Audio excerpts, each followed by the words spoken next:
Celeste is a game about climbing a mountain. When I purchased this game, I didn't think more of it than that. I haven't played a good traditional platform game in a while, and while this one looked tough, it looked fun too, so I downloaded it for my Switch. I didn't expect it to be much more than a fun little diversion to play in the hospital waiting room while my father was getting back surgery done. And he's good, by the way. What I got was a game whose themes resonated perfectly with me, a visual and auditory aesthetic that I loved, and maybe my favorite game that I've ever played. Celeste is a game about scaling a mountain. Also, Celeste is a game about depression. The main character, Madeline, says so much. She's prompted to climb this mountain because of the desire to overcome her depression. And that resonated with me because, since I was diagnosed with it back in October, I've been trying to do the same. The mountain, as an analog to climbing out of depression, is imperfect, but I think that works thematically, actually. Madeline's climb isn't straight up. She moves from room to room, sometimes horizontally, sometimes downward, sometimes through backtracking, and depression is rarely an uphill climb. I've had to internalize certain things, understanding recovery and growth at an incremental level, as my psychiatrist has said. I have the phrase, "take it slow," from a Jay Som track taped to the side of my shelf so I see it whenever I wake up. Sometimes just moving at all is a form of progression, and this is true for Madeline as well. The level designs are varied, but all so effective, from linear to exploratory to sort of a pseudo-collecting method of progression. Of course, Madeline's climb has a visible and definitive peak at the top of Celeste. And depression doesn't so much always have that, but I think what she learns on the journey, as cliché as it might be, is as important as reaching the peak for her. The game's secondary characters, particularly Madeline's other half, who she refers to as Part of Me, and Theo, fit the game thematically as well. Part of Me is an actualization of her own self-doubts and hatreds, created by the mountain. Depression, in my experience, has done things like this, creating adversaries out of nothingness, making little things like getting out of the house or even just talking to people seem like a challenge.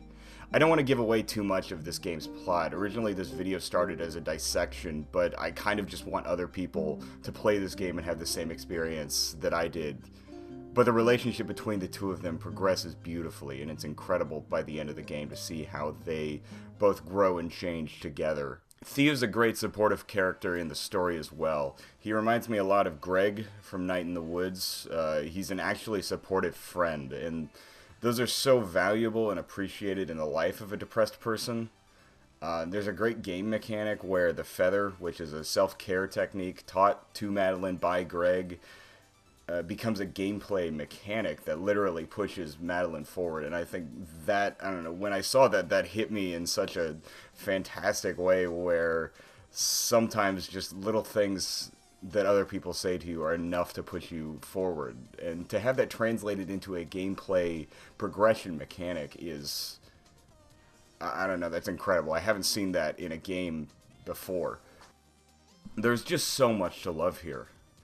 It's a rare action-based game that deals with mental illness.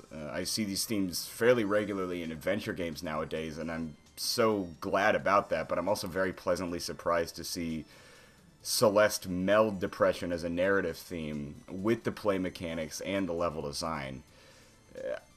I don't know, it just hit me so well at every step, and it hit me at exactly the right moment in my life, I think. This tends to happen. I don't know why this always tends to happen, but some of my favorite games that have themes like this, I've hit at exactly the right moment. I found out I was going to be moving away from my hometown when I played Night in the Woods.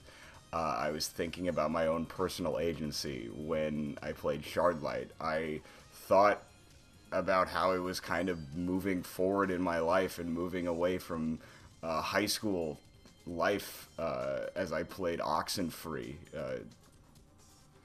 And for whatever reason, this just happened to be the next game in that cycle. But I think the way that I've best related to Celeste is through the game's difficulty. Each screen is tough, and some seem impossible in the moment. And once they're defeated, there's a real sense of accomplishment. But I felt a lot more in this game after I got to the end, then looked around at others playing. I'd see these tough rooms and I'd think, oh, I probably couldn't get through that. And then I'd remember, I did get through that. And there's a moment of reflection like, holy shit, I got through that.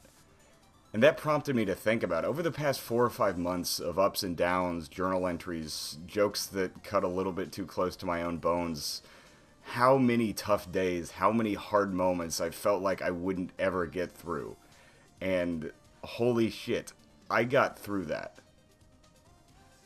And I'm still climbing. I haven't reached the summit of my Celeste yet, but I've come a long way, and I don't know, maybe it just took Celeste to show that to me. I hope other people get as much out of this game as I did, and I really do implore other people to come try it out. It's available on Switch, it's available on Steam, I think it's $19.99, and it's really a perfect Switch game, I've come to find. You can leave and pick it back up and never feel lost, which is incredible for a portable game. This is the type of game that hit me perfectly at the right moment, and I just hope that it hits other people that way as well. And regardless, even if it doesn't, I'm still going to cherish this probably for the rest of my time playing games.